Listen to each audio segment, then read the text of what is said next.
তরকারিটা দেখতে খুব বেশি লোভনীয় লাগছে না? মনে হচ্ছে না ঝাল ঝাল চিংড়ি মাছে ঝিঙে আলুর ঝোল? যারা সবজি পছন্দ করেন না প্লিজ একদিন এভাবে ট্রাই করবেন, ভালো লাগবে। কোনো সবজির কোনো এটা যে হচ্ছে কি নাম, ঝিঙ্গা নাকি কি জানি, চিচিঙ্গা, এটার যে একটা স্মেল থাকে, এভাবে রান্না করলে ওটার কোনো স্মেল আপনার নাকে আসবে না। আমি নিজেও খেতে পারতাম না, কিন্তু এখন এভাবে রান্না করার পর থেকে আমার খেতে দারুণ লাগে। আর এই রান্নাটা এভাবে আমার মা করে, মার কাছ থেকে শিখেছি। প্রথমে আমি তেলের মধ্যে পেঁয়াজগুলো হালকা করে ভেজে নিলাম, ভেজে নেওয়ার পর কাঁচা জিরা বাটা, মান মতো হলুদ, লবণ, মরিচের গুঁড়ো দিয়ে ভালো করে কষিয়ে নিয়েছি।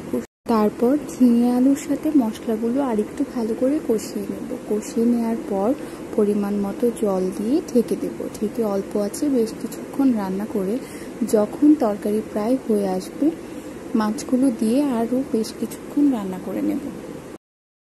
খুব বেশি আসলে ঝোল ঝোল রাখিনি, কারণ আমরা দুজন মানুষ, আমাদের এত ঝোল লাগে না। আর বেশি রান্না করে ফেলে কি লাভ। এই হচ্ছে আমার রান্না করা তরকারির ফাইনাল লুক। টাটা।